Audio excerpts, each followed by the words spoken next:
ശബരിമലയിലെ സ്വർണ്ണക്കൊള്ളയിൽ നടൻ ജയറാം ഇന്ന് ഇഡിക്ക് മുന്നിൽ ഹാജരായേക്കും. കൊച്ചി ഓഫീസിൽ ഹാജരാകാനാണ് നിർദ്ദേശം. പോറ്റിയുമായി സാമ്പത്തിക ഇടപാടുകൾ ഉണ്ടോ എന്ന് പരിശോധിക്കും. Reporter breaking. അതേസമയം ദേവസ്വം ബോർഡ് മുൻ സെക്രട്ടറി എസ് ജയശ്രീയുടെ ആദ്യ മൊഴി വിശ്വാസത്തിലെടുക്കാതെ ഇഡി ജയശ്രീയെ വീണ്ടും ചോദ്യം ചെയ്യും. ജയശ്രീയുടെ സ്വത്തുക്കളിൽ കൂടുതൽ പരിശോധന നടത്താനാണ് നീക്കം. സ്വർണ്ണക്കൊള്ളയിൽ നിന്ന് സാമ്പത്തിക നേട്ടം ഉണ്ടായിട്ടില്ലെന്നും ഉണ്ണികൃഷ്ണൻ പോറ്റിയുമായി ഇടപാടുകളില്ലെന്നുമായിരുന്നു മൊഴി. ജയശ്രീയുടെ മൊഴി ഉന്നതർക്ക് കുരുക്കാകുമെന്നാണ് സൂചന. ശരണുണ്ട് കൂടുതൽ വിവരങ്ങളുമായി. Sharan, very good morning Sharan. ഒന്ന്, ജയറാം ഇന്ന് ഇഡിക്ക് മുന്നിൽ ഹാജരാകുന്നു. രണ്ട്, ജയശ്രീ കൊടുത്ത മൊഴി വിശ്വാസത്തിലെടുക്കുന്നില്ല. ജയശ്രീയുടെ മൊഴിയിൽ ചില ഉന്നതരുടെ പേരുകളൊക്കെ ഉണ്ട് എന്ന മട്ടിലുള്ള ചില വിവരങ്ങളൊക്കെ വരുന്നുണ്ട്, സ്ഥിരീകരിക്കാനായിട്ടില്ല. അപ്പോൾ ജയറാം ഇന്ന് വരുമ്പോൾ ആദ്യഘട്ടത്തിൽ ഒരു മൊഴിയെടുത്തു. രണ്ടാം ഘട്ടത്തിൽ ഉണ്ണികൃഷ്ണൻ പോറ്റിയുമായുള്ള സാമ്പത്തിക ഇടപാടുകളെ മുൻനിർത്തിയാണോ ഈ ജയറാമിന്റെ മൊഴിയെടുപ്പ്? അതേപോലെ ജയശ്രീയെ വീണ്ടും ചോദ്യം ചെയ്യാൻ വിളിക്കും. ആദ്യഘട്ടത്തിൽ ജയശ്രീ നൽകിയ മൊഴി അത്ര വിശ്വാസയോഗ്യമല്ലെന്നാണോ ഇഡിയുടെ നിലപാട്? ശരൺ.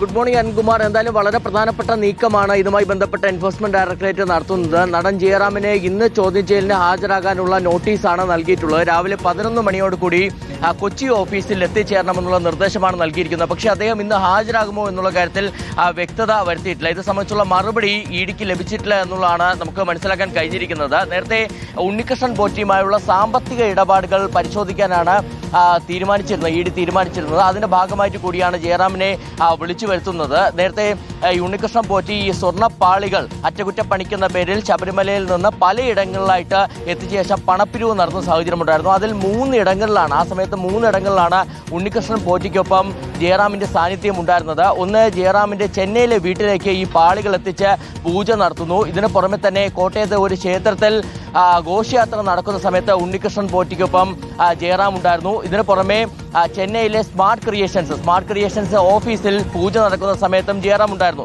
അങ്ങനെ ഉണ്ണികൃഷ്ണൻ പോറ്റിയുമായി ജയറാമിന് അടുത്ത ബന്ധമാണുള്ളത്, സാമ്പത്തിക ഇടപാടുകളുണ്ടെന്നുള്ള സംശയമാണ് ഇഡിക്കുള്ളത്. ഇതിൽ വ്യക്തത വരുത്താനാണ് ഇഡി ഉദ്ദേശിക്കുന്നത്. എന്തായാലും ഇന്ന് അദ്ദേഹം ഹാജരാകുമോ എന്നുള്ളത് നമുക്ക് വരും മണിക്കൂറിൽ മാത്രമേ മനസ്സിലാക്കാൻ കഴിയുള്ളൂ.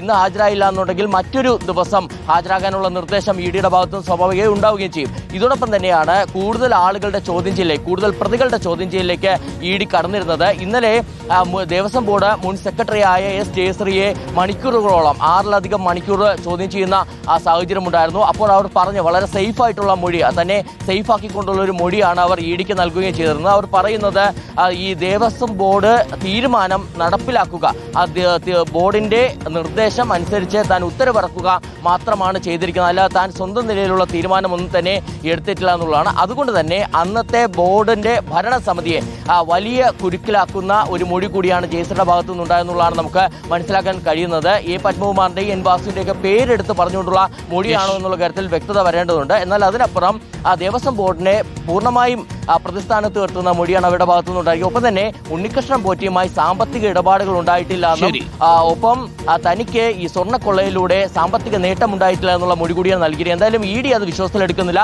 വീണ്ടും ചോദ്യം ചെയ്യലിനായി വിളിച്ചു വരുത്തുമെന്നുള്ളതാണ് ഇഡി ഉദ്യോഗസ്ഥർ പറയുന്നത്. Okay, thank you Sharan. ശരണാണ് നമ്മളുടെ ഇഡി സ്പെഷ്യലിസ്റ്റ്.